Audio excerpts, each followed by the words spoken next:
Hey, welcome everyone to the Archicad User Monthly Webinar for February 2022. My name is Eric Bobrow, and my special guest today is Architect Peter Twohy of Towson, Maryland. How are you doing, Don't Peter? forget Chris. And Chris Dvorak, who's unfortunately not able to be seen right now. We're missing his smiling face. Hey, Chris. And just so we all know, go ahead. How's everybody doing today? My camera is not acting properly today. And so for a mental image, of course, Chris and Chris Helmsworth, of Thor fame, they're like twins. So just. So let us know that you can hear us and see the screen. Or I mean, we're not sharing the screen yet, but we will be. But let us know. And type in into the GoToWebinar chat where you're calling in from. It's always fun to see how far we're reaching. Right now, I think we have 60 odd people joining us. All right, so Alexis, Nicole from Berkeley, right around the corner from me, Todd from the Jersey Shore, Garrett from... Ooh, we're in the Jersey Shore. That's where I'm from. All right, well, Todd, you want to fill in a little more details? Ian from Scotland, Tom from Vancouver, Michael from Maine, all right, and Alexis is from St. Lucia in the Caribbean. Okay, so Todd says he's outside of Atlantic City. Okay. So that's further south. I was north of Point Pleasant, south of Red Bank, so in there. All right, so please just keep on going, saying hello, put in your name and where you're located. Of course, we'll be also looking here for your comments or questions. We have a lot to cover today. We're starting half an hour earlier than our usual time slot because Peter is actually making sure that he doesn't work beyond 5 o'clock his time. Peter, why do you do that? So my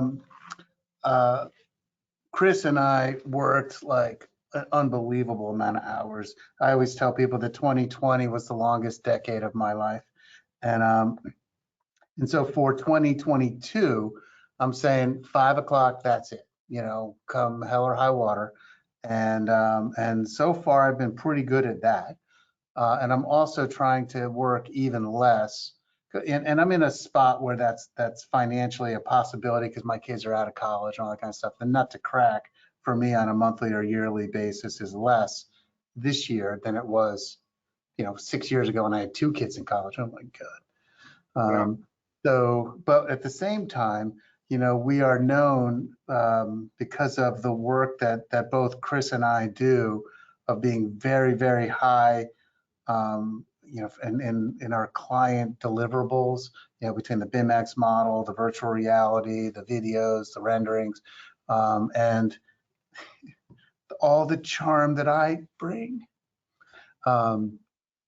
And then I don't want to lose on that. And I think the way in my mind this is going to work, and we'll see if it does, is to just set the right expectations. So we'll see. I'm already getting some pushback because of the possibility, which I think is a probability, that interest rates are going up. And so people are, can we finish the house, in a week? And I get it because it's going to cost them a lot more money. Having said that, and I'm not sure what more we can do. But we'll talk through that. So Peter, you and I have known each other for quite a few years, certainly a decade or more. When did you start working with Archicad? So I go back to version, I think it's 7. And so I definitely remember the Archicad before Plot Maker, when I had Plot Maker, and that was just is a disaster. And then it was funny because for years, after I took lessons from you, and for years I called myself an expert at Archicad, and maybe at one time I kind of was, but then I met Chris, and so now I kind of know what an expert is on Archicad, and I'm good enough to get in trouble. Chris has his ways of doing things, which I'm slowly learning, but it's fun for me to go back there, to projects, because Chris and I have known each other. Is it 8 years now, Chris? Yeah, it's about 8 years. Yeah, so I can go back to models of the buildings. Like before I met Chris and we continued this, we offered unlimited 3-dimensional drawings of every project inside and out because I could make a decent model. But when we have to open one of those decent models, Chris goes, "Oh my good Lord. Oh gee." We You haven't know, done that in a while. We should do that. no need. So So anyway, So today we're going to, of course, look at some projects. I know, unlike most of my guests on the Archicad user webinars, you've actually prepared a slide deck to be able to quickly show some things.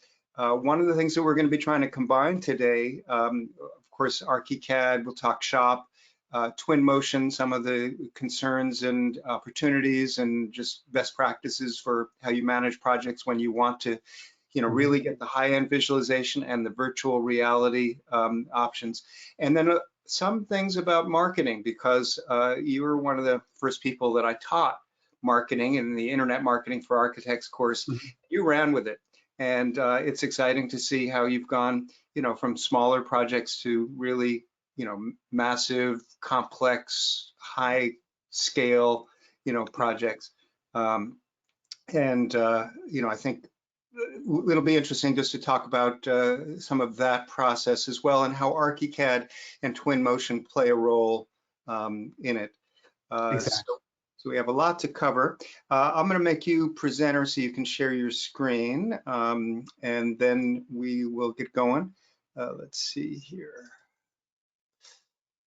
I just don't know which screen. I've got two here, and I'll move. When you click to present, it'll ask you which screen do you want to do. I'm going to move you. There we go. Yeah. Okay. So All right. I see what you're seeing. Great. Okay. So I just want to say hello to a few other people from Alberta, Canada, and Melbourne, Australia, and yeah. So we've got people, and Wade says nice guitars. Yes, Peter loves playing his guitars. Yeah. So you better not say that because the one over here is kind of still brand new. I could spend the whole time talking about it. So it's just we'll move on. All right. So virtual reality for fun and profit. So Archicad to Twinmotion, that's what this is. And this is an image of the waterfall home. So I'll get into the waterfall home a little bit later. But what I want you guys to see is, hold on. Clients, all we want to do, right, is give our clients the ability to fall in love with their project, right? That's it. And it's commercial, it's residential, it's, I used to design churches and synagogues, same thing, nothing different. Could be retail, it doesn't really matter. But like to get to that point where they can't wait to start the construction and they can't wait to move in, so these two are the exact same Archicad model. Obviously, one's in Twinmotion and the other one isn't. And which one do you fall in love with, right? Same question here. So this is that interior, that first rendering on the far upper right. And these are the two right out of the box Archicad ones. And I don't know, one's better than the other two, right? Maybe I'm wrong. And so you're starting to think, well, maybe Twinmotion is a rendering program, and it is, but that's like the tip of the iceberg. That's not even close. So what's the real why? And it's, I guess, three categories: the renderings, then the videos, and then awesome virtual reality presentations. And when I say awesome, I mean awesome. We've had in our office, people invite family and friends, their children, their parents. We had one mother when their daughter went into to see her room for the first time, and Chris made a special surface for the ceiling so we could make it the star wallpaper that she picked out. She was a big fan of dinosaurs, so we hunted. It took like an hour to find cuddly pictures of dinosaurs online. Anyway, that was a thing. And she walked into her room and her mom just teared up. I can't believe my daughter's in. Like, again, I don't have meetings where my clients tear up. I mean, not tears of joy, right? So virtual reality. It's not as far away as I think that you think it is. So this is where we should talk about VR for architects. So Chris, Eric, and I, with another partner, Richard, have this website, VR for Architects. You can see the list. It's awesome, very informative. It's life-changing. There's no false modesty. But don't bother surfing over there. Not for a little bit, because we have some problems with VR for architects at the moment. And the first problem is Sandy and Brian, they want their house. Second one, well, Rich and Lisa want theirs as well. Third one, Linda and Floyd. These are the projects we have on the boards right now. Denise and Rich, Justin and Laura, and then Shelly and Dale, we just started. We're still sketching, no virtual reality for them yet. But half of those projects are in the conceptual design phase, and I'm sure you couldn't tell which half. And then 2 just started construction literally in the past month or so. And these are just the brand new custom homes. It doesn't count the one that we're doing with, on the Jersey Shore. It doesn't, that's already out of, that construction is well underway. And it doesn't count the major renovations. And the reason is that when people come in and they get the dog and pony show in my office, what I do is ask them about their project, and then ask them again, and then I tell them what I just heard. So this is what you want. And as soon as I possibly can, I shut up, and then I put these goggles on them. I pick out a project that I think is a little bit like the project that they want. And we've got, I don't know, 30 now, more, I don't know, Chris. And there's one for everyone. And unfortunately, there's a modern farmhouse for everyone now. And then they walk through the house, and all I do is ask them, with this kind of information, do you think you could consistently and confidently make the right decision for you? No one has said no to that. Okay, but it's not great for everyone. Virtual reality is only great if you're a client looking for an architect, but that's not true, right? You have to be a client striving for better designs, a better home, a better retail environment, a better office, a better church or synagogue. Or you might be an architect striving for better designs, right? That would be true. But you're probably an architect looking for those clients that are striving for better designs. So that's what virtual reality is for. So it's marketing on an inbound way. You're separating potential clients into 2 categories. One that really want great design, and the other ones that don't. And we don't work with people who aren't striving. We just never do. I would say, Eric, you can disagree if you want, that it's very difficult to become an expert in Archicad. It takes years. But it's much, much easier to become, a Twinmotion expert. I mean, even I did it. So and it's much more intuitive, and it's just much easier. So Twinmotion is easier. The problem is that permit drawings and Twinmotion want different things from your Archicad model. And that's where Chris comes in for us, because what our whole goal is to take a project from concept design in as straight a line as possible to the permit drawings. So the way I look at it is we go straight, and then we're right at the end of concept design.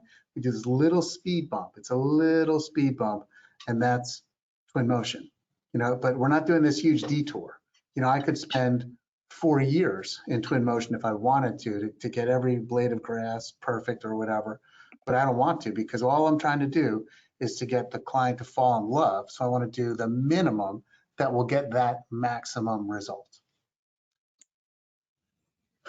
So how to prepare your Archicad file for both, for Twinmotion. There's way too much to go over in this hour and a half, but we're going to start with surfaces, layer combinations, complex profiles, and the half-inch thing.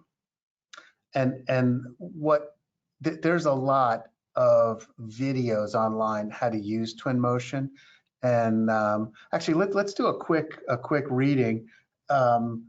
Eric, if you would, ask everyone if they use Twinmotion or not, and then just type in yes, no. So go ahead and use the chat area, or if you're a member of the Archicad coaching program, you can use the coaching call channel in Slack. Just are you using Twinmotion? And you know, you can then also say a lot or a little, or you tried it, or you haven't tried it. Be interesting to get that feedback. I know Graphisoft has had an arrangement for the last 2 or 3 years that you can get Twinmotion for free if you're a subscriber. You know, if you have Arca Plus or maintenance contract, that may have ended as of the end. It only ended for the people that hadn't used it. So I updated free of charge in January to the latest and greatest, which, by the way, is awesome. So I would like. So let me just check. We have, I would say, I want to add one more thing to the list. If you're using Twinmotion, how many are giving virtual reality presentations with, you know, the goggles to their clients? okay. So in terms of the answers that I'm seeing here, 2/3 are no, and 1/3 are either yes or have tried it in a minimal trial way, sort of thing. One person says yes, but increasingly Enscape. So that's another alternative that has a similar concept. It is, but it's limited. And again, I've not used Enscape, but it's basically, it's my, and I could be wrong, and correct me if I am, that it creates renderings. Again, the tip of the iceberg for, and then once you're done with the rendering, you're done. Twinmotion updates with the model every time and all that kind of stuff. So again, when I think about that straight line from, you know, the start of the project to permit drawings with these teeny little speed bumps, because Twinmotion is so, you know, easy to use. That's what. Okay. You know, again, I understand Enscape, and it does a great job in that limited fashion. So correct me if I'm wrong. So I want to keep this moving to where we see things, because right now it's a lot of words on the screen. Basically, what we have is a group of people who are, you know, Archicad users, who only some of whom have really gotten into Twinmotion. So anyway, that's not the only thing we're going to be talking about. We're going to be talking about Archicad and just the whole thing of what's your work process, Peter, with the Archicad? Okay, so this is a little bit, I hinted to Eric that I was going to do this to him. Oh, you're not going to do that, are you? So you shouldn't trust Peter. That's really what it comes down to. You're going to get your regular presentation in just a minute. So marketing. So when I think of Twinmotion, virtual reality, the videos, the renderings, and again the virtual reality experience, I think higher profits. That's literally what I think, because the time we do is this, the extra we charge is that, and you know, it's a win-win because our clients love it. They can't wait to pay the extra because they need it, they want it, they crave it. It gives them, it lowers their stress because they understand their projects, right? In a way that they never did with any drawing, with any rendering, with any video. That part I can't quite understand. So this is not a paid endorsement. This is, you know, I'm not financially involved in AMI. I've been a member for, I don't know, 6 or more, 10, I don't know how many years, a long time. Interrupt you. AMI, Architect Marketing Institute.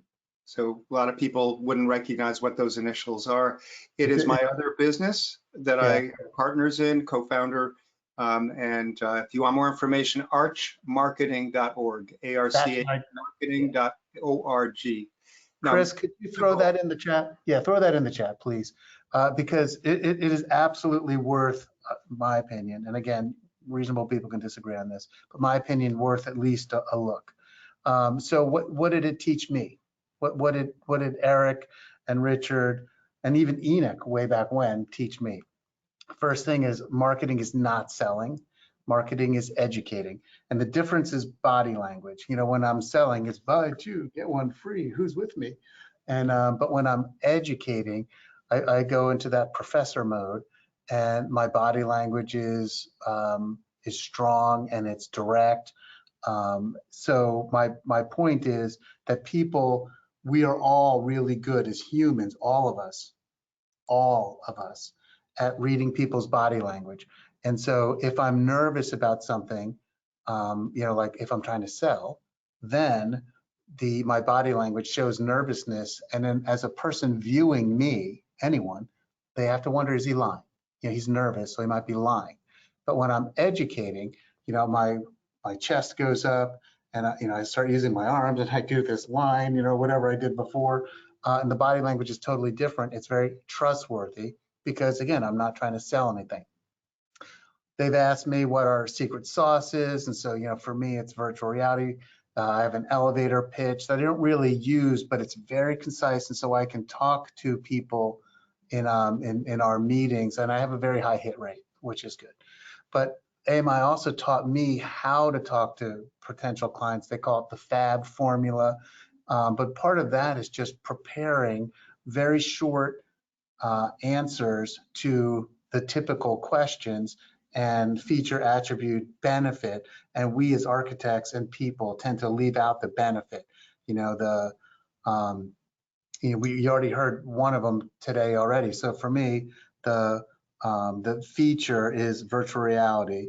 The attributes are you put the goggles on so you can see your house, all of it. But what's the benefit? The benefit is that that you're going to consistently make the right decisions consistently and confidently make the right decisions for your home all the time. This lowers people's stress and raises their enjoyment. So now I know what to say, but there's more that I don't think Eric ever even thought of. I certainly didn't when I joined, and it's Seabiscuit, right? So whoever saw that movie, the jockey on the horse Seabiscuit would just get Seabiscuit right up to the major competitor in that race. So they were eye to eye. And then Seabiscuit every time said, there's no way you're going to beat me today. There's just no way. And then he would pull off. But we're all like that. So there's an architect in Chicago, dear friend of mine, Bill Szynski, and I just want to do one better than Bill. He's an AMI, so am I. Just one. I want the best for Bill, and then I want one better. And he would say the same thing back to me. Oh, I want all of the success that Peter can handle, but I want to also do one better than Peter. And we're all. It's like a happy competition, and we see what everyone else is doing. Well, I could do that too. So we're learning from Eric, from Richard, but also the other architects. So, when I started my firm, like now 17 years ago, we did everything. Basements, a front porch, anything that anyone said. Now I'm extraordinarily picky about the clients, and I'd say I say no to, well, it's way more than 50. I don't know if it's more than 75, but it probably is. So this is a thank you note. Thank you, Eric. Thank you very much. Our pleasure. So glad to see your success. So, but I want to show an example. And so the example is, Chris is going to put this video in the Slack and in our chat here. But and then tell me, please type in if it's pixelated or it's not working. So let's just try this. So this is a marketing video. And what I use this for is as soon as I get an email from anybody, they get this video and one other one. And so think about when somebody emails you for the first time, what do they get? And again, and I want you to think about this, whether or not you're a firm owner. If you're somebody who's the Archicad expert, why aren't we sending this video? Let's see if it works. Hi, my name is Peter Twohy, principal at 2E Architects. In order to provide the highest level of service, we created the 2E design process, which is both repeatable for every client and unique to each client. There are 3 essential steps before we begin designing: the 2E clarity session, visual inspiration mood boards, and a site visit. With hundreds of questions and follow-up questions, the 2E clarity session starts the process of aligning me exactly to your dream home. The alignment is sharpened as you create your visual inspiration mood boards on house.com. We match the design not only to you, but also to the site itself. So we study the terrain, any regulations and restrictions, the sun, prevailing breezes, and note any views that need to be highlighted. So with questions clarified, visual inspiration, and the site plan thoroughly studied, we begin designing. The process is incremental, iterative, and circular. We divide it into 3 sections: concept design, design development, and permit drawings. Within each section, the process is essentially the same: design, virtual reality, approval, and cost estimate. So for concept design, we begin with the floor plans. Then we model the design ideas and create a virtual reality environment of your home. Then we present those ideas to you and tweak the design to your standards. Finally, we get a cost estimate from 2 contractors. Once you approve the budget, we start with the second section, design development. Again, design, virtual reality, approval, cost estimate. You approve the budget a second time, and we begin permit drawings.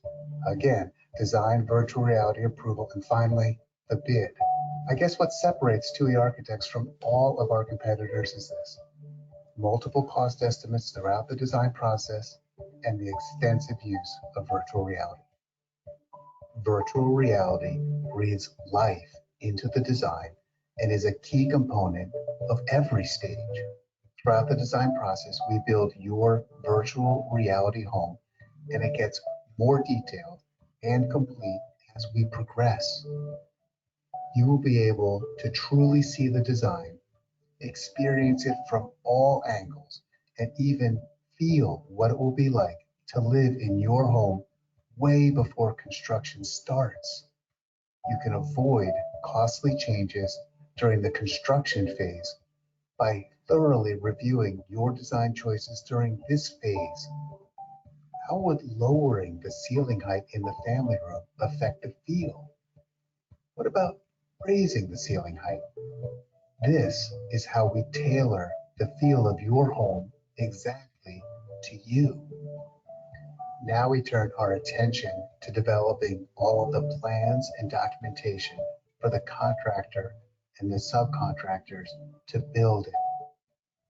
Site visits are made throughout construction to confirm that your home is accurately realized. The most beautiful home is the one specifically designed for you. Imagine your excitement and joy moving into your dream home. Everything is exactly the way you visualized it would be. There are no surprises. At last, we photograph your home. Then we assemble those professional photos, our plans, and images of your journey and compliments of Twohy Architects. We create a beautiful coffee table book for you.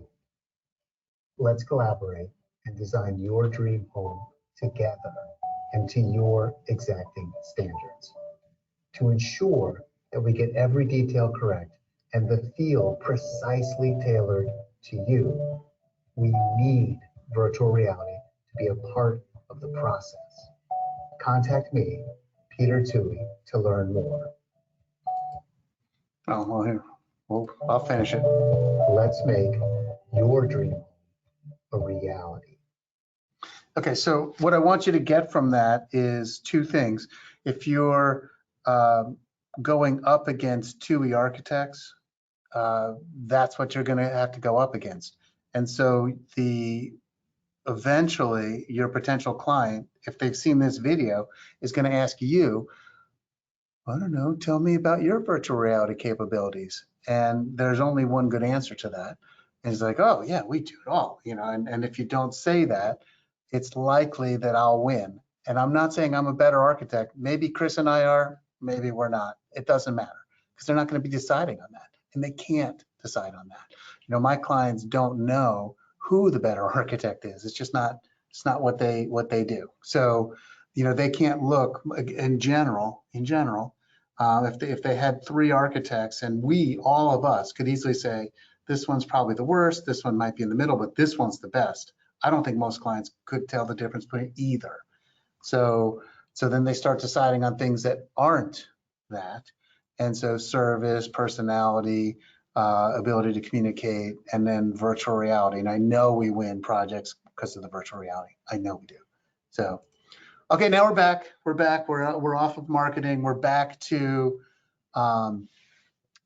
surfaces. So we're going to get Chris to start talking, but I'm going to flip slides for you, Chris. I think surfaces are the biggest problem in the translation from Archicad to Twinmotion. But so how did you solve it?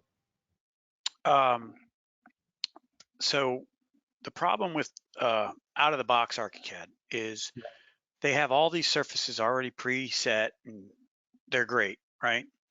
But when you go into Twinmotion and you go to change a surface, let's say color whitewash, the one that's highlighted down there, you may want to make your wall may be color whitewash. Well, when you change the surface to say blue in Twinmotion, color whitewash is going to change to blue everything in your model that was whitewash. Well, guess what? Whitewash also appears in cabinet parts. It appears in, appliances and the same surface. And it's hard to know when it's going to be in a place where you don't like it. We had an instance where you can actually place a live video on the TV in Twinmotion to play. And so we placed a video up on the TV screen. Well, the surface of the TV screen just so happened to be the same surface as the armrest in the chairs. And so the TV was playing on the armrest. And so it was moving, the armrest was moving, and you're like, is it alive? Because you couldn't see it was a video. That was not possible, but it was moving. And it took us a little bit of time to figure that one out. Keep going. So what we decided we had to do, unfortunately, is create our own custom set of surfaces that we knew were not on any other object in out-of-the-box Archicad parts. And it does take time to go through and change some of the preset surfaces, but it's been the only way we've found to avoid, really weird, confusing colors and shapes and surfaces in Twinmotion. So what you see here is a brief list of what we have now. We probably have about twice as many. There's a whole truckload of these, and we're making more every day. And what you end up having to do to really streamline, and Eric can attest to this, is you may have to modify some of your favorites for doors and windows and couches with the new surfaces that you've set up. So once you set them up, you save it as a favorite so that it's a Twinmotion safe object. Right. And then how do you check it? I have should I share my screen, or do you have a? No, you got it right here. The graphic override. Okay. So in the graphic overrides, I can't remember, Eric, remind me, when did graphic overrides become a really good tool in Archicad? Was it 22? It was Archicad 20 when they were introduced. Okay. Well, at this point, we use it. You can set up a graphic override to search for the specific surface. Let's call it, if you search for just trim exterior 01, for instance, right? Yep. And it turns everything in the model that is not have that surface to glass, and then leaves the others with a solid surface. And then what you end up with is all the stuff that is white in there is trim exterior 01. Everything else doesn't have it. And so I can quickly determine if there are other objects in my model that have a surface that's going to be affected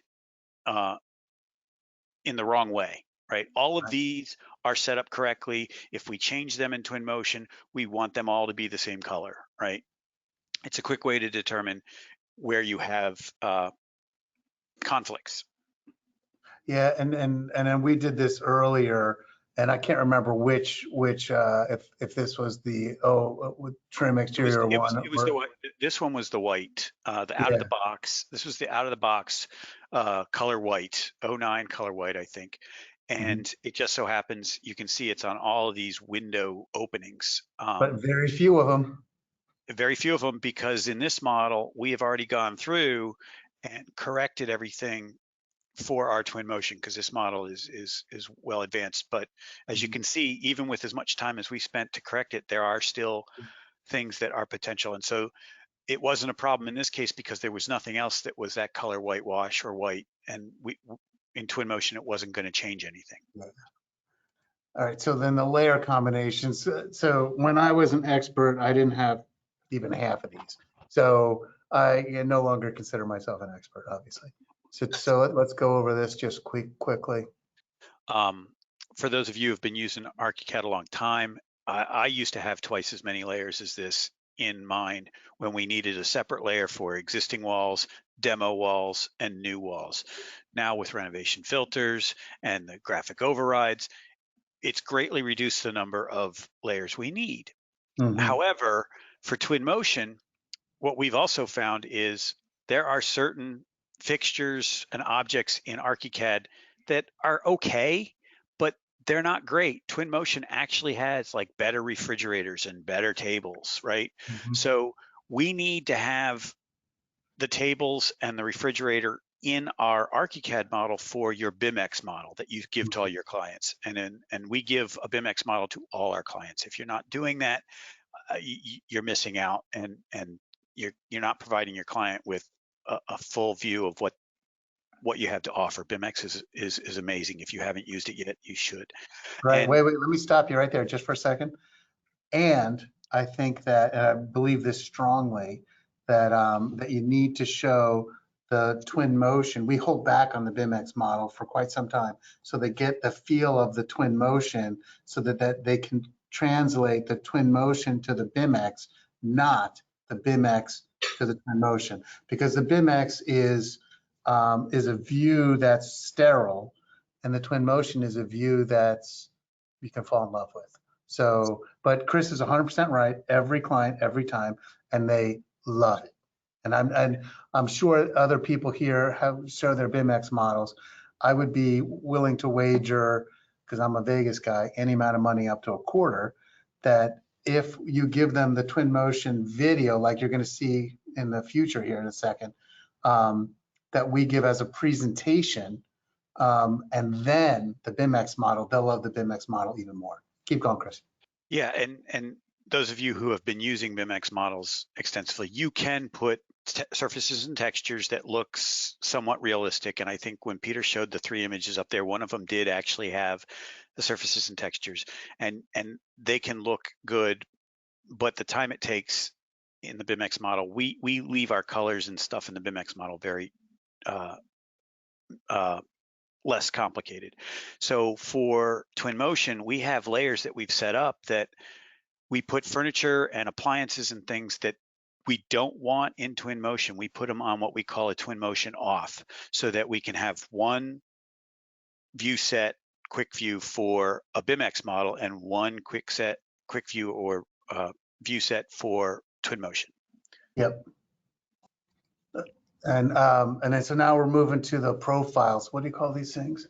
Complex profiles. Yeah. And I learned this, I can't remember when I learned it, but we use a complex profile for all of our siding now on the outside. So instead of building the siding into a standard wall type, right? We just do our stud wall with the plywood and the gyp wall board in the regular wall type, but we use a separate complex profile for lap siding and other types of siding. And as you can see here, this is our 6-inch lap siding, I believe. And the distance from the edge of the siding back to the reveal is this 1/2 inch that we talk about, so that Twinmotion, you need to have a difference of 1/2 an inch for Twinmotion to recognize it. If it was less than 1/2 an inch, Twinmotion would view this part as flat. Or not great. Let's put it that way, not great. Yeah. So, and this just goes as a skin and on a 3D layer that doesn't show up in our plans, that gives the 3D model more depth, more shadow lines, and what More we to will, follow, right? yes, and we have another one that we use for Nichiha panels, which has a panel and it has a little joint, and we will make the surface on the outside face of the panel one color.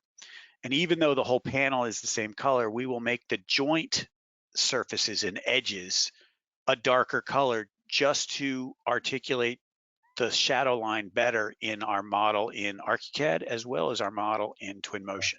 Right. So what Chris does for me, because he's like, he knows that all I really want is to get to this Twinmotion model. So I go to the view map, hit this Twinmotion, right? And then you get this. And then it's the only way to open up into Twinmotion. You have to be in the 3D view. And then here's that settings thing. So we're talking about this 1/2 inch. When you start with Twinmotion, this exclude objects smaller than, it's really 1 inch and 15/16. And we changed that because 1 inch and 15/16 is like it's almost stupid, frankly. Trying to be nice.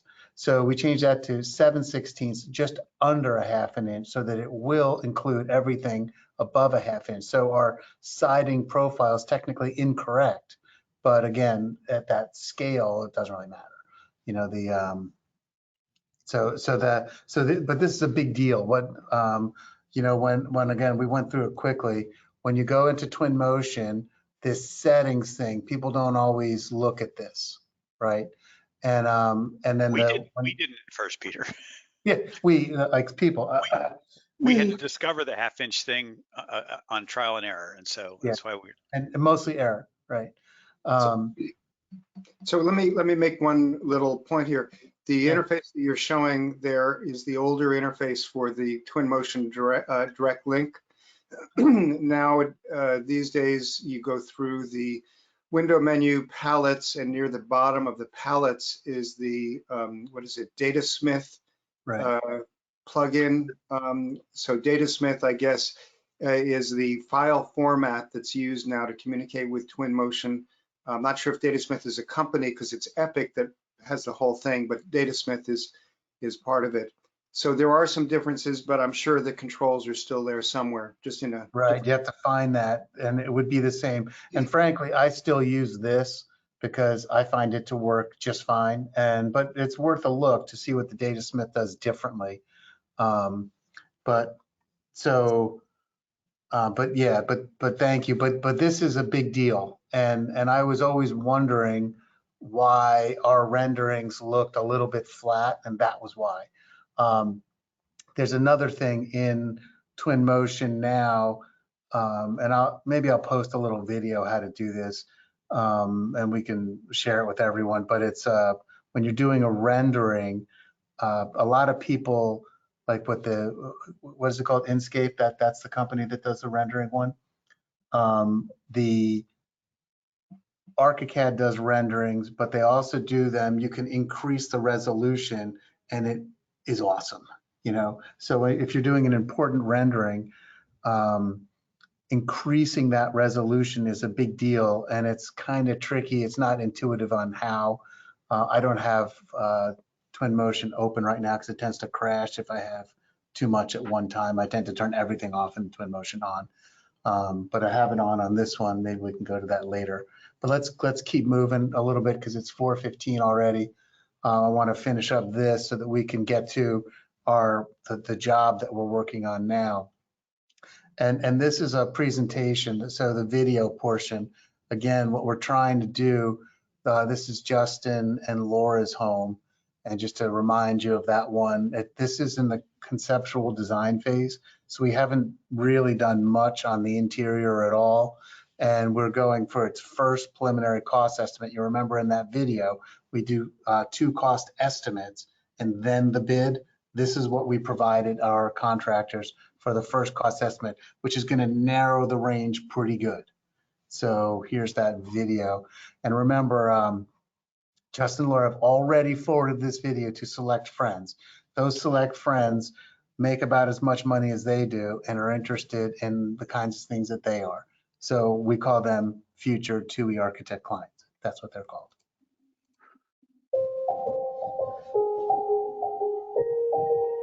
I like the bird noises.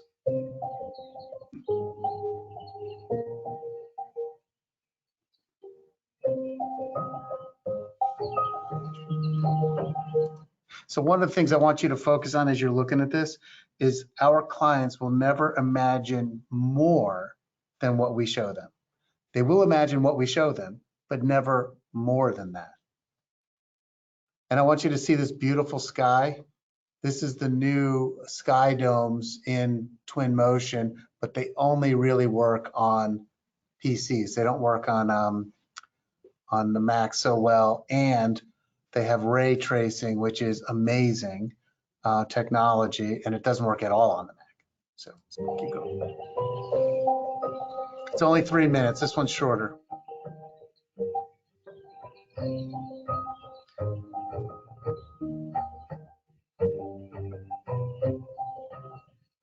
Some people have mentioned a little bit of video lag at times.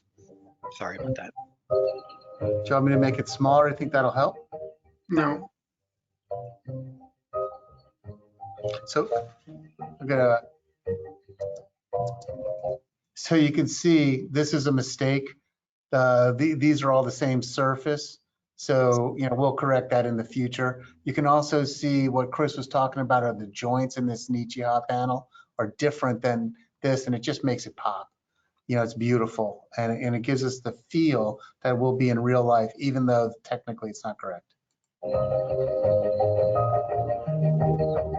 And you can see the video, I'm trying to keep away from the stuff that we haven't done, like the interior.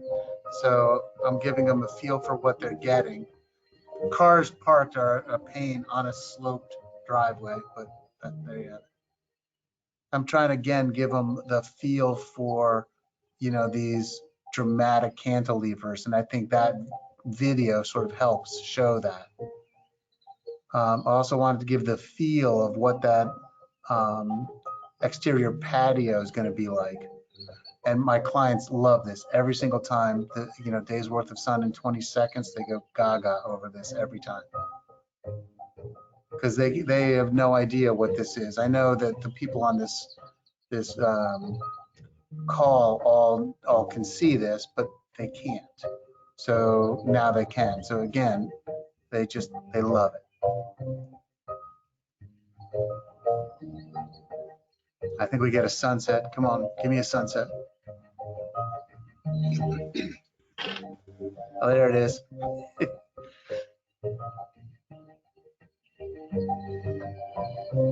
So you can see a little bit of the interior, but we haven't done anything in there yet. You can see the different colors of siding, and that's probably parging to save money. But again, we're trying to give, drawings tell you at best what something looks like. That's the best case for a drawing. These videos show how it feels. And that's what our clients want to know. How does it feel? And, what does it look like? I mean, it looks like this, and drawings don't always do that. Drawings can be, I can do a beautiful drawing of an absolutely ugly home. I cannot do, and nor can anyone, a beautiful video of an ugly home, nor vice versa. But you could see how excited a potential client might be with something like this. And wait, hold on. The reflections in these windows look extremely natural. That was the clouds back here. And that's because that's the ray tracing. We talked about it very, very briefly. We're getting reflections, the ray tracing from the trees and everything else is coming in reflective surfaces like this. If I had stopped it a half a second earlier, you'd have seen a lot more. But our eyes know what this is supposed to look like, and when it looks different, we don't know what to make of that. It looks fake. So Twinmotion's made a big leap in that department.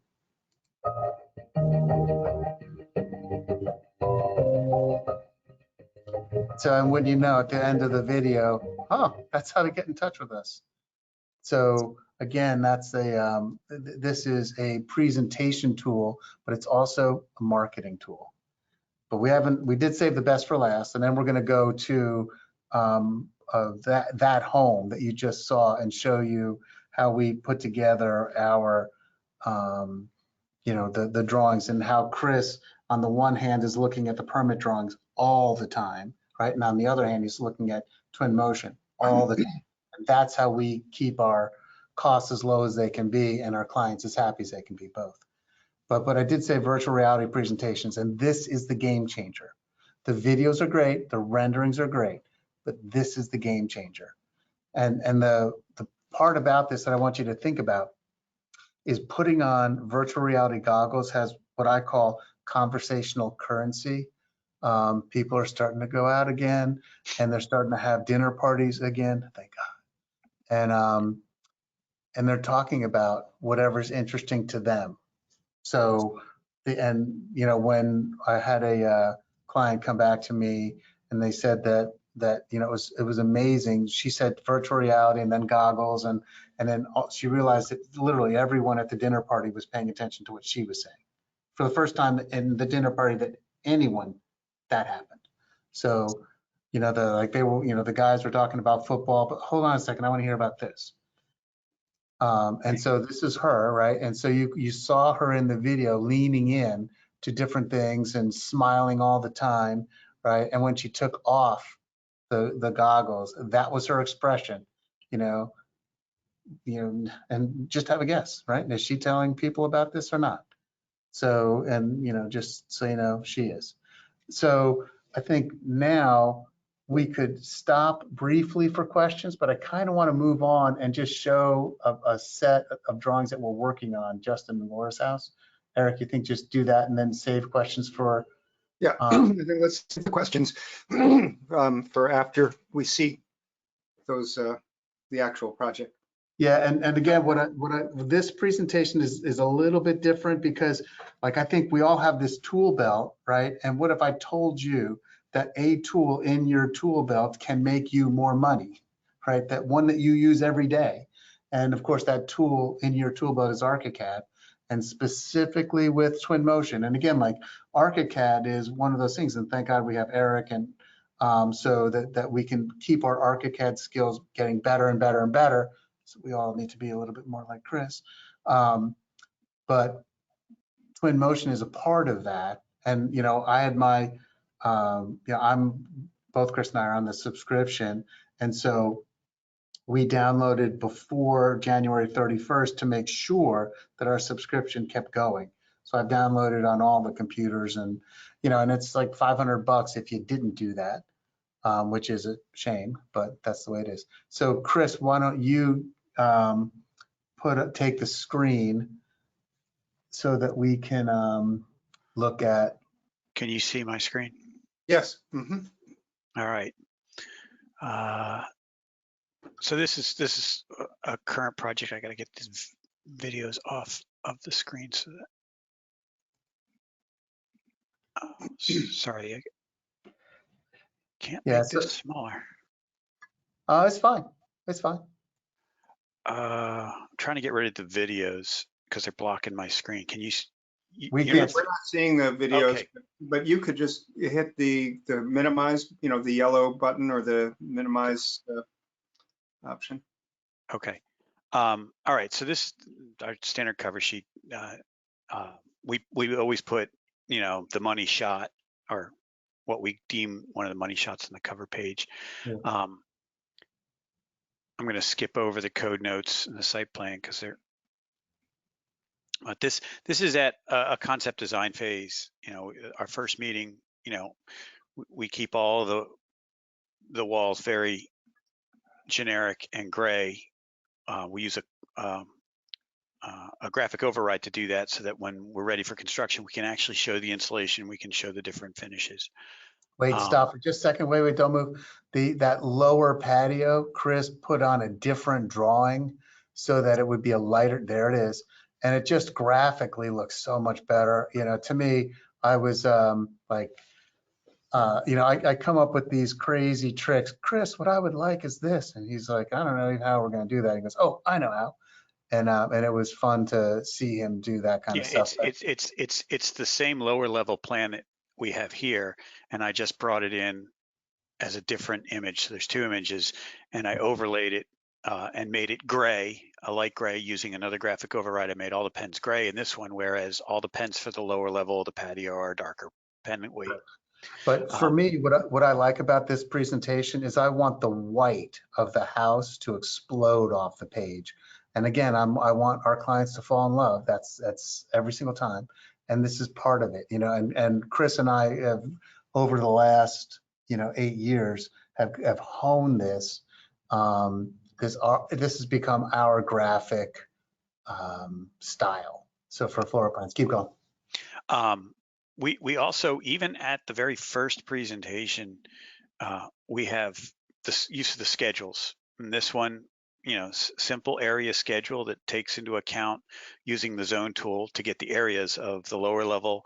And we differentiate between unfinished space and finished space so that the contractor, when he's doing a preliminary price for us, has the numbers at his fingertips. He doesn't have to think and do a whole lot. We simplify his job. And I think somebody asked the question, how do we get 2 contractors to give us preliminary pricings, or 2 different preliminary pricings? It is difficult in the last 2 years. It's getting more difficult because everybody's so busy, but the contractors that we do work with, they know what we provide them, and we provide them with things that make their job of doing the cost estimate, the initial cost estimates, easier with these schedules. Same thing applies to, we've got a window schedule, a door schedule, and then we even do schedules for, we got a finished schedule. And in the beginning phase, the concept design phase of first meeting with the client, it just shows the client the room names and their square footages, right? The rest of the stuff, we're not even there yet, but we then turn this over to the client as part of their homework to start thinking about the finishes they want in their rooms. And same thing goes for, we do an initial plumbing fixture schedule, which we then tell the client. It gets the client thinking about those things early on. And Archicad gives you the ability to also save these schedules as an Excel file and send the client the Excel file. They can fill out the Excel file, you bring it back in and you import it, and your schedule gets repopulated. Right. So we've even started doing that. Keep going to the elevation. Elevations. At the I want the one with the Nichiha. Where's the Nichiha? That's going to be the other one. We do a color elevation at the concept designs, and we have this trees in the background just to give them the elevations more depth.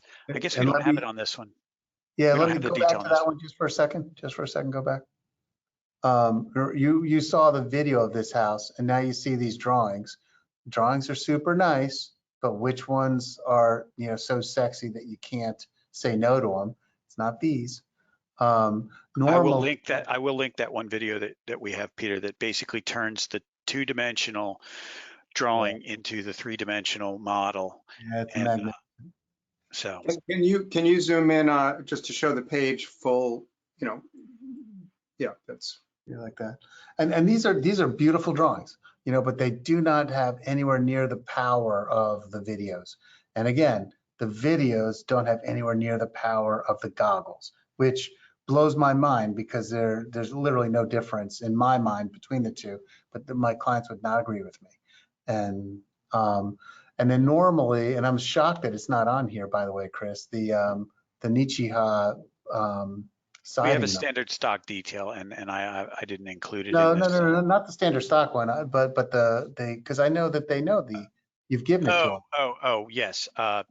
We do what we showed you with the siding complex profiles.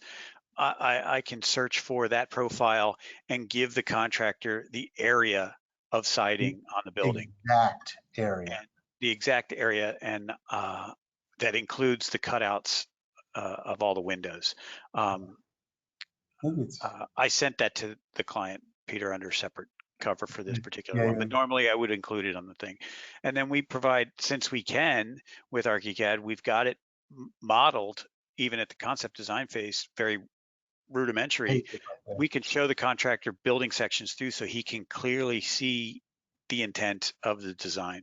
This particular one, there was really only one section that was needed in our minds to show them. But some jobs we've done 3 or 4 sections at the preliminary design phase. And then we provide. You can see, like, zoom into, go back there, Chris.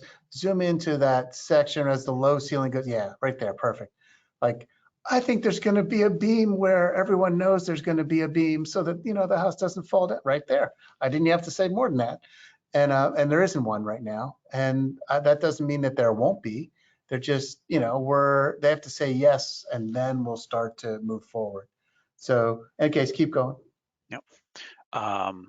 We've got a whole set of 3D views that go in the same view with our Twinmotion model that we send to the clients to give them. Go back to where you have the, just there you go. So the picture of the trees, that's a separate figure, or it is. It's a JPEG image. Okay. That you just drop into the layout book. Can you just select the drawing of the building and just move it? I just want to see it. I believe it's silhouetted. If you just dragged it down. Let's see if it's going to let me. I know You're dragging the edge down. You just want to do a drag. Yeah, I just wanted to do a drag there. Yeah. Okay. So that's an option in I guess your drawing settings, whether it's transparent. Correct. So not everybody knows that, because you can have drawings that are opaque and that cover things up behind. Yeah. So if I open the drawing settings, just to show everybody down here, there's transparent background. Right. If you make the drawing transparent background, and what we have found is when you save the 3D image, and maybe Eric, you can explain why this happens. Mm-hmm. If you save the 3D image in God, let me go to the model. What is this called, Eric? This is the 3D styles, right? Yeah. Mm-hmm. If you save your quick view that you place in the layout book with the OpenGL model, the trees in the background don't work. They bleed through. There's like this ghosting white around your house that bleeds the trees and covers the trees in a weird way. You have to save all the model views that you see on the pages are saved with the vector engine, just so that that's something that it took us a while to figure out. Why is it doing it? I demonstrated to you, but it would take too long. You get this halo white ring around the whole model that bleeds the trees through, and in some cases sometimes you can actually see the trees. Sometimes you can see the trees through the walls at odd spots. It's bizarre. Right. If we're lucky and I didn't fix it, it might actually be on one of these pages. So your vectorial versions that you're using here don't have textures, but they do have very crisp line work, and, and the transparency works perfectly. Right. Exactly. And the color is different in the vector engine move versus move the drawing up so we can see it. It's small. Zoom in. There you go. That's fine. Keep going. Next one. Let me zoom out a little bit so you can see the whole picture. Yeah. And at this phase, we don't have a whole lot of interior 3Ds. We don't have any. I mean, you can see it in the windows, but we haven't really done anything. So now this is the portion of the program where we just brag like crazy. This is a very young couple. This is their second house, and her hair is purple. So that's me bragging like crazy. I now have clients that have purple hair. So keep going. And you could see, by the way, Chris already has in our, and I think this came essentially from Eric, that like making the template so that we just know that there's an MEP file that's coming, interior elevations that's coming. I don't know if there's anything on there yet. I mean, this is again. This one we did. We made one for the kitchen on this one. Just yeah. So go ahead and show this one was after that. Yeah, our initial presentation was up through A4, and then after our first meeting, the rain chains, by the way, is built with the chain part, which is out of the box, and I built a little cup that I made that as a part. Yeah. So that's not an out of the box part that you can find in case you're interested. So then we got into the kitchen design on the interior, did a blow up plan, and started showing them a little bit about what their kitchen was going to look like. And then gave this also to the kitchen designer. The kitchen designer. And then we had a sheet that we set up with all the interior elevations with some. And they're all like half-inch dimensions. Yeah, they're all at half-inch vertical dimensions. And this is all, at the concept design phase. Right. But We're trying to, yeah. it's, and for the cabinets, I should point this out. I use the cabinet parts for the wall cabinets, and for the base cabinets, I've created a complex profile that is, I'll open it for you. Yeah, and that's great. So you can also see how many complex profiles we have. We have a lot of them. We Yeah, meaning Chris. so we created a complex profile that is the cabinet and the countertop, and gave it their surfaces. We haven't, so it just makes it a quick and easy to draw a cabinet layout and model it in enough detail to be able to give the client this type of view. The wall cabinets out of the box, just drag and drop and change the size. Yeah, let me interrupt for just a second, because I'm much more interested, me personally, in what happens above the counter, because that's what the kitchen looks like. What happens below the counter is how the kitchen actually works. That's what we need a kitchen designer for. I don't want to waste my time, because whatever we draw below the counter, they're going to change.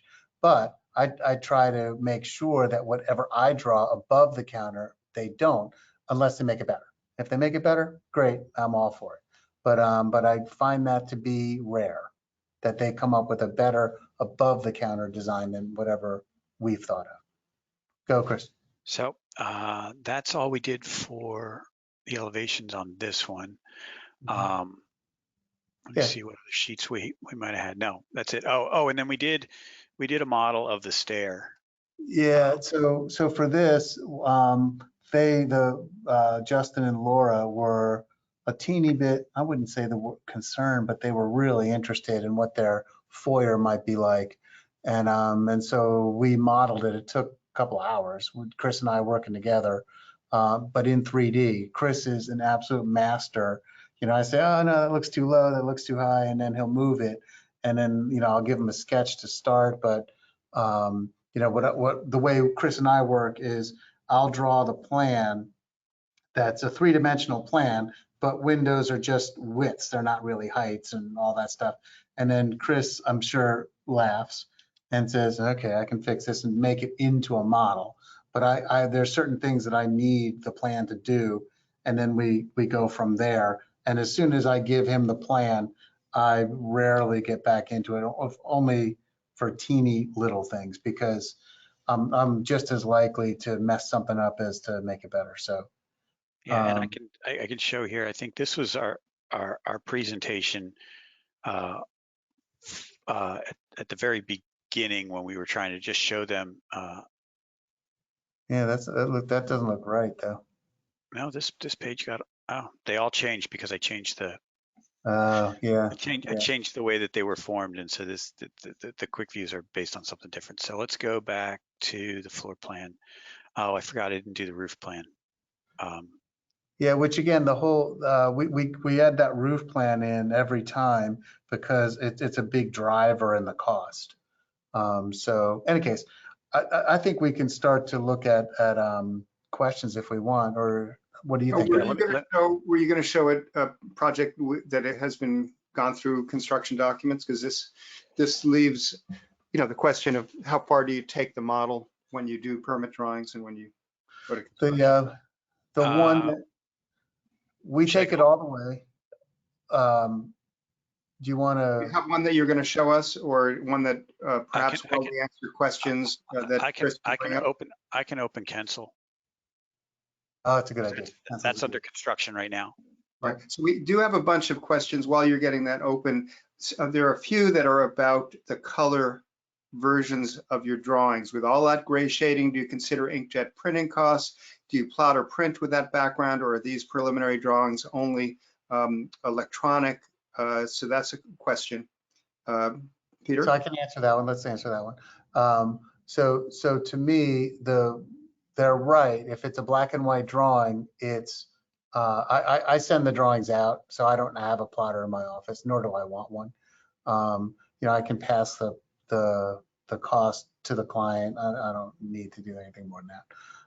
And I have less than a mile away a really good option. So we do sometimes do color drawings. We try to limit them, and because they're expensive. Having said that, we do the set, and then Chris can just change it to a black and white thing. They can change it to a black and white at the printer. You know, they get a color drawing, but they print it black and white, and by and large that works okay. And then if it doesn't, we'll just have Chris change it so that it does work fine. But for this early, again, these are early drawings. We want people to have an understanding of what we're thinking, so that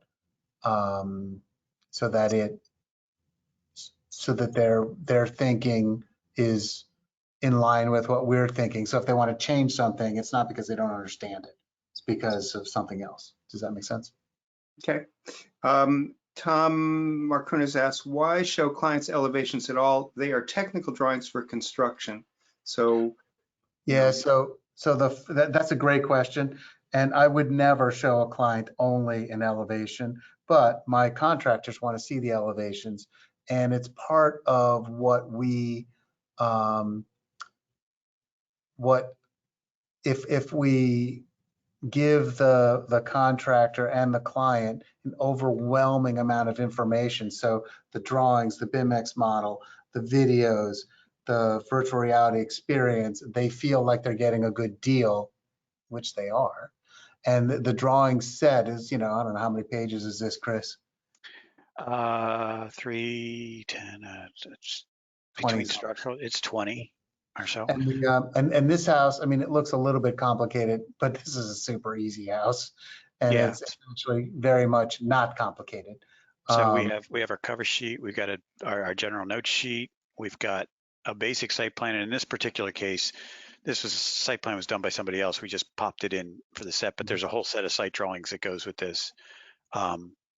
This is our can you typical zoom in on, if this is construction documents, how detailed are the walls? Are you doing composites and all this that? particular wall is, we used what's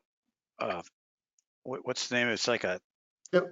I can't remember the name. It's like a superior wall system. It's a foundation wall that gets precast and dropped into place and constructed on site. And so I created a complex profile that mimics the shape of that wall. The stud walls with no insulation are a solid orange, and you'll see on the first floor that the exterior walls have, the bad insulation and its color, so it stands out differently. We print in black and white for anybody who's asking. We leave them in color, but when we send them to the printers, it prints in gray. So this is shades of gray that it ends up on the drawing file. Yeah, so far so good. Yeah, and our contractors basically use the BIMX model too, and so the color helps them and all that. I mean, I don't want to go into that, but I do want to say that it's 4:44, so that is 15 minutes. I don't know if there's more questions. Yeah, there are more. Yeah, so for me, what I would prefer, I mean, we're good at Archicad. Chris is great at it, but I want people to focus on, like, Peter is telling you how to make more money. That's what I just told you today. And I wanted to make sure that you understood that our fees have gone up quite a bit with virtual reality, quite a bit, and it's, so anyway, I'm just, and it's, again, the videos we make for the marketing, all of this is around the virtual reality, to the point where I've had clients come, I show my past clients these videos, and they say, Peter, you're almost underselling the design. You're selling the virtual reality so much. And so we're trying to balance that always in every video, that it's, design, it's, I think of clients as two halves, the person who's thinking about the money, the bean counter, and then the person who's thinking about the family, and they're not 100% and 0, and then a 0 and 100%. It's combinations of, but I want to appeal to everybody. So what do you say to the bean counter? They want to know about the multiple cost estimates, because they want that the security of the money is going to be, we're going to be able to figure that out. But the artist, if you will, and again, both parties are protecting their family the best way they know how, and the one couldn't do what the other does, and the other can't do what the one does, but together they make a, you know, they make their families great. And so I want to appeal to both, because I want that discussion when they're, you know, we've given our presentation, they're back and they're choosing between XYZ Architect and us, that I think it's unlikely that the XYZ Architect has thought as much about how to talk to both the sort of the engineer and the artist. And we're very, very particular about that, because they're both extremely important. Anyway, keep going. The elevation here shows an example. This is the siding calculation of the complex profile. Somebody asked why the shadows on the elevations, because they provide depth and better understanding even for the contractor. Yeah. And we do provide the contractor with a BIMX model, so technically not. It's a graphic thing. It makes the drawing pop. It doesn't look so two-dimensional. Building sections on these are going to be a little bit more detailed. In this particular job, I had to do a review of the truss shop drawings to make sure that they were working out, and I ended up making a profile model. I took the DWG that I got from the truss manufacturer, and I made a profile model of each and every truss in the project and built it. You found a couple of discrepancies that we were Yes. able to, We identified some problem areas right away that no doubt helped alleviate problems in the field that we were going to have to solve, right? Exactly. And it takes a little bit of time, but you know, if you can get DWGs of those truss shop drawings, it's just a space click to make a slab, and I didn't spend any more time than that on it. It's actually a pretty cool drawing if you want to show them. Yeah, okay, I'll do that. Yeah, there it is. There it is. So that's the truss drawing layout, and we were able to identify different places where, hey, we could do something different here, and we showed it to the truss manufacturer, and this was a much easier way to communicate with the truss manufacturer as well.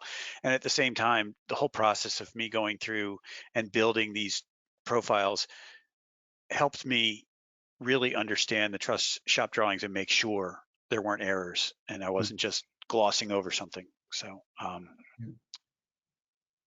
that's it. And then we have electrical. We do a very basic electrical layout for the contractor, because typically the contractor will then go in with the homeowner and do walkthrough and solidify, but we do just enough for what we need for permit.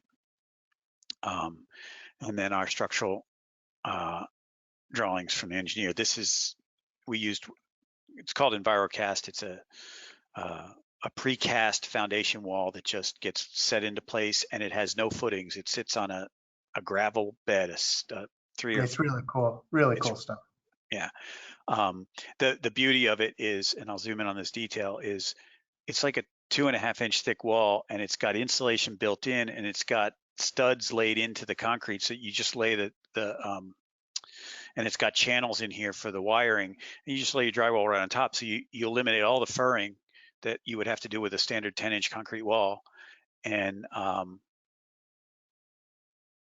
yeah, it's great stuff. Great stuff. And so it's a money saver if you're going to finish a basement.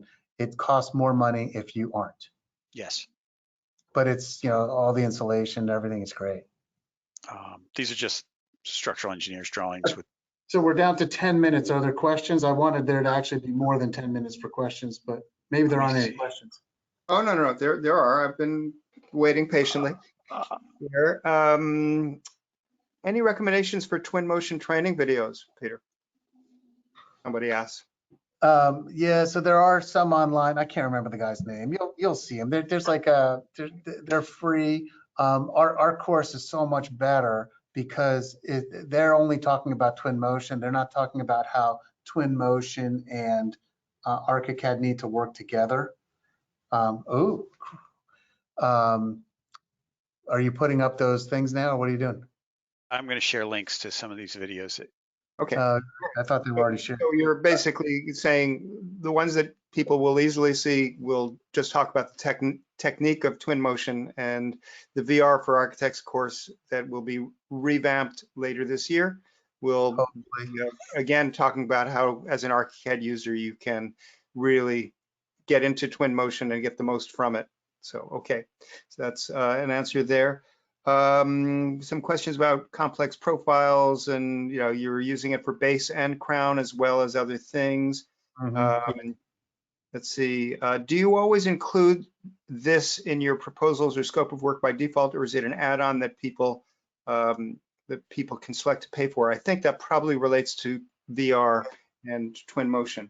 Yeah, so I think an intelligent person would have levels, gold, bronze, silver, platinum, whatever, and I think this would be a great thing, and a better business person would have done that by now. And I've thought about it, but I've never done it because I don't want to work with any bronze or silver clients. So I only want the gold ones, and I only want the ones that are eager to pay me the higher fees. That's it. That's all I want. So it's by default and they pay for it. Just you don't have an option without it. Right. Okay. All right. So there are some comments about Twinmotion on Mac having some issues. So yeah, that's not something that we can, unfortunately. Well, to me, like I have to say that it was with great despair that I bought a PC. I didn't want one, but it works so much better. And it's the only thing that works with virtual reality. So I waited for 2 years for Apple to say what they said they were going to be able to do, which was a virtual reality with Twinmotion. They literally had the computer I bought, a picture of the program Twinmotion, and a picture of the HTC Vive goggles, which I bought. They never worked together, not one time. And I could have gotten them to work together by doing like splitting the hard drive and making half the hard drive technically a PC and blah, blah, blah, whatever. And I didn't want to do that. So I now have a PC to my. So you work on the Mac and you switch over to PC when you're doing the VR. Exactly. Okay. Right. Nick Peckham, you may remember him from yes, the of course. Mind Group. So he says, what are your typical fees? How are they calculated? We do them by cost of construction, which was great for us because the cost of construction went through the roof, so did our fees. And we're one of the more expensive architects in Baltimore. That's all I'm comfortable sharing. We might be the most expensive one in Baltimore. Okay. But that's not the most expensive one in California because there's so many more regulations and everything else and hurdles to jump over. And I would suspect DC is similar because we do have one job and a couple in Montgomery County. They're harder and stuff like that. But in Baltimore, it's pretty, what do you do? You're looking for that, yeah, that one. Go ahead. So Mina asks, is there an interiors package as part of the final documentation set? Sorry if I missed this. That's a great question, and I'm actually thinking about adding that. So I have not done that up until now, and so what I do is the minimum amount of interior design that I think I can get away with, and then have my clients, and I become a consultant for them, and about 3/4 now, but it used to be half. Maybe it's even higher than 3/4, hire an interior designer, which is my strong preference because they're good at it. So I personally don't want to get involved with furniture and drapes or whatever. So for me, which are extremely important, I'm not trying to dismiss the importance of color and texture and feel inside a home. But so at this moment, I don't do that. I have 2 interior designers that have already asked to be not employees, but technically employees. They would charge me one fee, then I would upcharge that to the clients, and it would all be under the Twohy Architect umbrella. And I've been reluctant to do that, mainly because I've been just too busy, frankly, to give it the brain space. But I think it's a great question, and it's a little embarrassing that I don't have a better answer. Okay, so there was a question earlier, do you get drafting help or is it just the two of you? And the answer that Chris put in is just the two of you. So you produce in the course of a year, how many projects, Peter and Chris? We did a video of 2020 or something like that. I think we had 24. And but that's a very high number for us. And I frankly went a little bit crazy. And you know, so it was not, I would say it was profitable, but not from a personal perspective. So I'm trying to, again, be more selective than we were at that point in time. And only work on projects that are, you know, again, we have plenty, you know, again, because of AMI, we have a funnel of work coming in from the internet, and it works. So we don't have to, you know, between the referrals and that, it's all about, for me, you know, I got a dear friend has a dear friend who needs an architect, and the project is just not big enough. So I have to say no because it's just not big enough. And we get a lot of those, but we get more than enough of projects that we can really make money on. Because what we do is time intensive, and you know, again, like when you saw the smile on that woman's face, that's typical. That's me not making stuff up. That is a very typical response.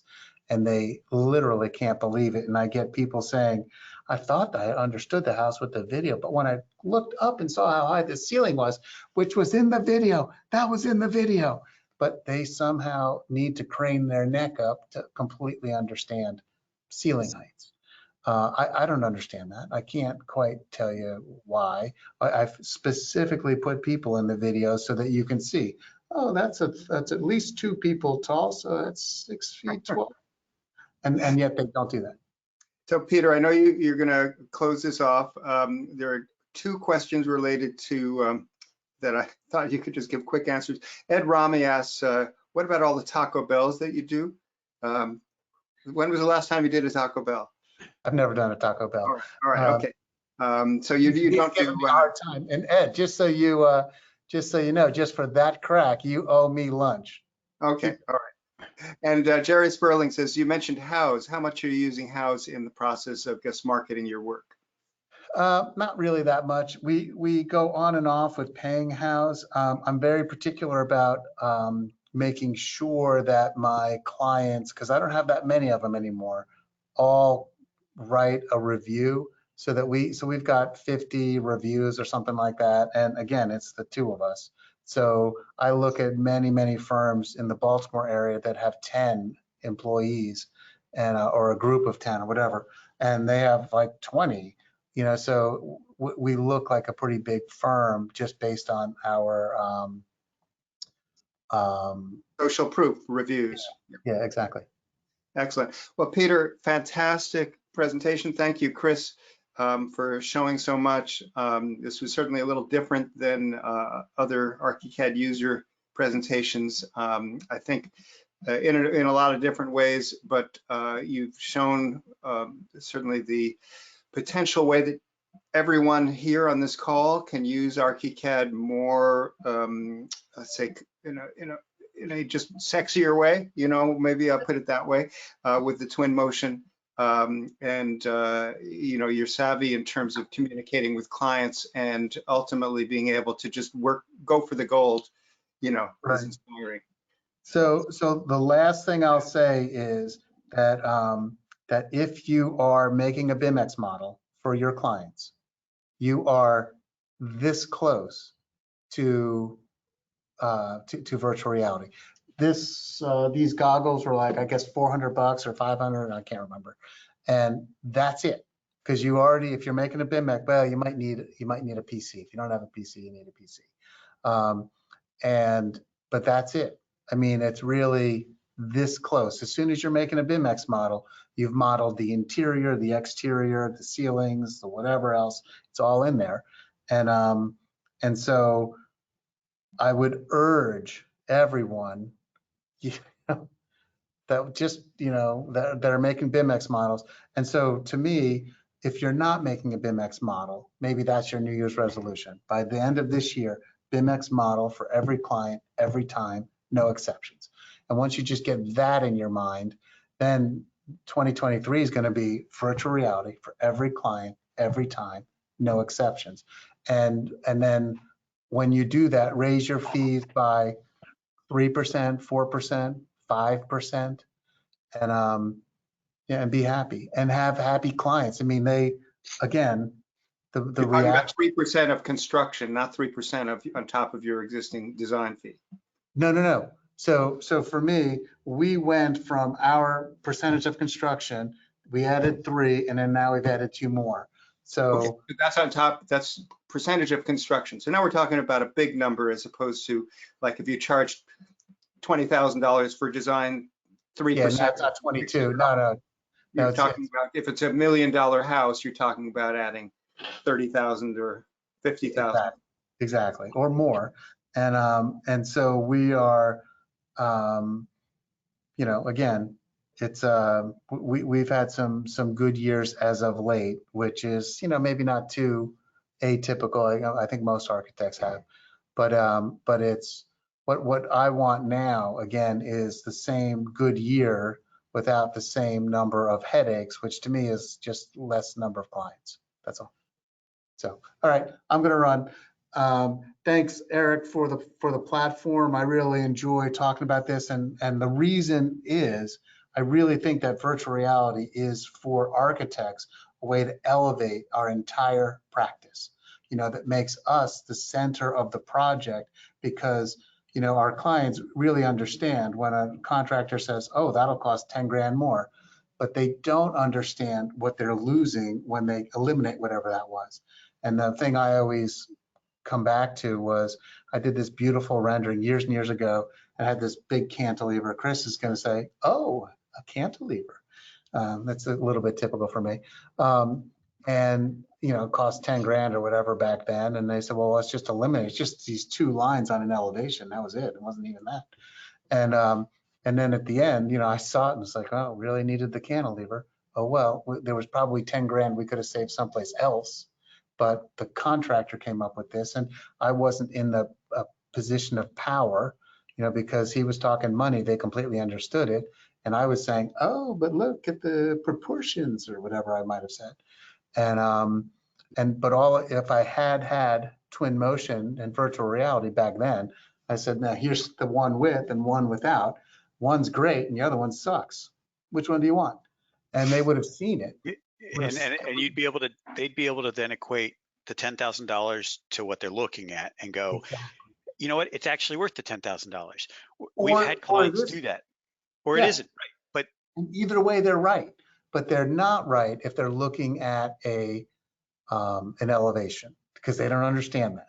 So if they're making that same decision based on an elevation, with or without the cantilever, they don't know. So that's and they could be right, but they're not confident that they're right, or so anyway. All right, so I'm going to run. Last question, Ellen says, how many years did it take you to get to this point in your VR process? Yeah, so this is again why you want the VR for architects. And so this is why if it were me and I were all of you, I would somehow convince all these clients to go away for a month or 2 so I can do this and teach again. What I think I do and we as a team do with VR for architects is shorten that time. So it took us 4 years. But really, Snyder was the first client we put goggles on, and at that time it was my phone in a handheld box VR viewer. Don't tell all of our secrets. And I don't know, I'm just trying to give you, I can't remember what year that was, but that was at least 5 years ago. I would say 4 or 5 years ago. It's got to be, yeah. So what happened with us is we did things incrementally and we just got better and better and better. And then it got to be the point where we became experts. There was a lot of trial and error, And you were on the fence on Twinmotion, and I said, well, let's try it with the BIMX model with the phone first. And the day after we had the client and whose father was also an architect, put the goggles on all of them. And this retired architect didn't want to take the goggles off. And the next day, Peter calls me and says, I bought a Oculus Rift. I'm all in. Mhm. And so it was definitely worth it. So Yeah. it's been a few years, but it hasn't been forever. And No. it's the cherry on top that makes a big difference. Yes. Right, but I would say we had a whole bunch of clients for the VR for architects, and what our whole goal for that website is to shorten that 2 or 3 or even 4-year process down to less than a year. And I really think we're doing that. I really, really think we're doing that. But Twinmotion came out with an update in January, and I'm just swamped, so I'm not going to be teaching anytime soon, and I'm trying to carve out bits of time in the day so that I can teach, because I do love doing it, and I do believe with again all of my heart that it elevates again the practice of architecture. And you should be thinking of this as you're hearing. So let me see, Peter, what you're doing is for a small fee, and you're taking a pay cut, releasing your competitive advantage. Yes, that's what I'm doing. And I'm more than willing to compete on design, and give me 2 virtual reality architects. We had a couple that were Baltimore architects that I do compete against that we taught. So so for me, the answer is yes. I'm very confident in my abilities, Chris's abilities, oh my good Lord. And so I'm, but I really do believe that our profession needs to be uplifted. So, but that's it. Thanks everyone. And specifically, Eric, thank you for having Chris and I on. It was, as always, an honor, and thank you. Yes, Well, thank you. Thank you both for joining, and thank you all for joining us. If you're interested in being on the wait list for the VR for Architects course, just drop me a line, support@bobrow.com. You can just say, hey, put me on the wait list, or any other questions that you want me to pass along to Peter. We can swamp him with questions, and he won't get to any of his work this week. But anyway, just teasing. Thank you all for joining. I'll be back next month with another special guest. I've been lining up some really cool guests who are not only experts in Archicad, but also in many cases, good examples of marketing and being able to take your Archicad projects to market. All right. Yeah, Take care. and do go to that, what is it, Architects Marketing, what is it, the website? Archmarketing.org, ARCH marketing.org. I linked it in both chats. Excellent. Thanks, Chris. You're the man. Doesn't surprise me. All right, I'm going to leave. Thanks again. All right, Goodbye, take care. everybody. Bye, everybody. Goodbye.